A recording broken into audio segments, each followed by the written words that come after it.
now. Well, the new warning is for that southwest system moving through Morris.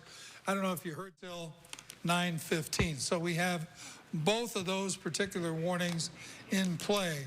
But Cheryl was showing me that these particular systems, if you put them in motion, okay, take it, Cheryl. Well, we're talking about the severe warnings now in place for parts of eastern Cook County here, but taking these storms right here are located about 30 to 40 miles from downtown Chicago. And we've been talking about how fast these storms have been traveling at about 40 to 50 to even 60 miles an hour. So these are going to be rolling through here within the next 40 minutes. So you have to be alert for these. And again, the most severe threat will be heavy rains, the potential for hail here. But this is a newly issued severe thunderstorm warning. This outlined box here through Joliet, parts of Will County into almost the Oak Lawn area. So a highly populated area, obviously travel not advised. Jerry just put on the hail track. So hail has been reported with this storm system off to the south and west. You can see just around the Morris area, perhaps some nickel to quarter size hail with this storm system. So that will be continuing threat as it travels through Will County. And you can see it's close right along that I-80 corridor. So if you live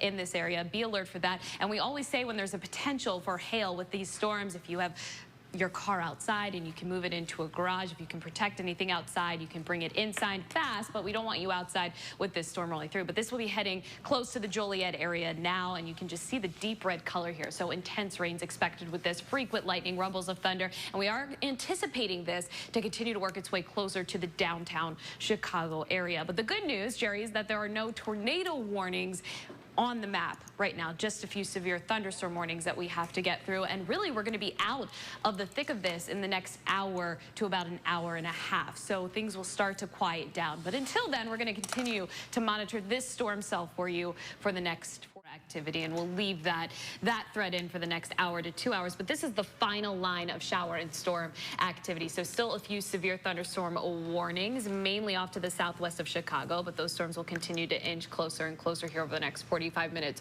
to an hour. So we'll get some heavy rains, also some localized flooding potentially. We had some pretty heavy thunderstorms, and now this evening, so it's kind of like we had 4 waves of showers and thunderstorms move through before this cold front eventually moves through. A dynamic system. The warm front brought the storms earlier today. Right. That lifted north, brought us in the moist, stable air. The cold front crashes in, and here we get those potentially dangerous storms, and that's what we saw, especially out towards the Rochelle area. So hopefully no injuries. Guys, and what we're looking at now, what, so 10:15, 10:30, 10:45 when this is so many people, and I think people want an idea. Only you, Jerry. You know, but as you look at that as it's moving forward. But until they completely move out, we are under that severe threat and severe thunderstorm warnings. We have wind gusts over 58 miles an hour, the potential for quarter-size hail or larger. So those are the main threats. Thankfully, no rotation. We do not have any tornado warnings issued at this time, but this is a highly populated area.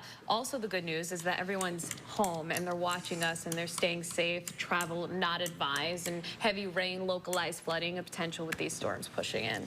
And it looks like at this point it's going to affect the and everybody has a smartphone. My wife was one of the last ones that had the flip phone. And when she broke it, she couldn't get another flip phone. So now she has an iPhone. So everybody's got a smartphone. And watching all of your tweets come in right now. So we thank you for your reports, just staying safe doing that. And we have an app. Right. And the app gives you the warnings and watches as they're issued. So no matter where you are, the app goes off, you hear it. So you really don't have any excuse to say you didn't know there was a warning or you didn't. And the lead time up for this system, I mean, we had an enhanced risk in place 2 days ago. 2 days ago. You were telling us of this possibility. Out and the science, just being able to pinpoint and bullseye exactly where that tornado threat's going to be. I mean, the wedge tornado that occurred today, unfortunately, a little rare for this area. But it did occur, but we also had the warning in place in time. So people getting the information in a timely fashion, I mean, it's game-changing when it comes to severe weather. And if you take a look at radar now, if you bring up, you actually get the information as fast as we get the information. Right. It's not like we get the information and then send it out to you. I mean, you get it the same time that we get it. A couple of other things that I just wanted to point out. By the destruction and the way that destruction's laid out, if it was a tornado or if it was wind damage. So the grounds have to be surveyed. And it's kind of interesting, too, because now we can use hail tracks. And hail tracks give you a pretty good indication of how these storms go. And so we might have 12 tornado reports, but if you actually took a look at the hail tracks, maybe we're finding hail with this storm right now in parts of southern Cook County. Here from McHenry. Now we have a better idea of how large some of these hailstones were, right? As you can see the hail in the hand there, you get an idea of the 3 hailstones. These storms that have been all night there in the Weather Center. Jerry and Cheryl. Well, it's been quite something. I mean, starting last night through today into tonight, very heavy showers and thunderstorms. And, of course, we did have quite a bit of damage associated with these storms. But, again, they continue to move off to the north and east. We do have some just to the south of Chicago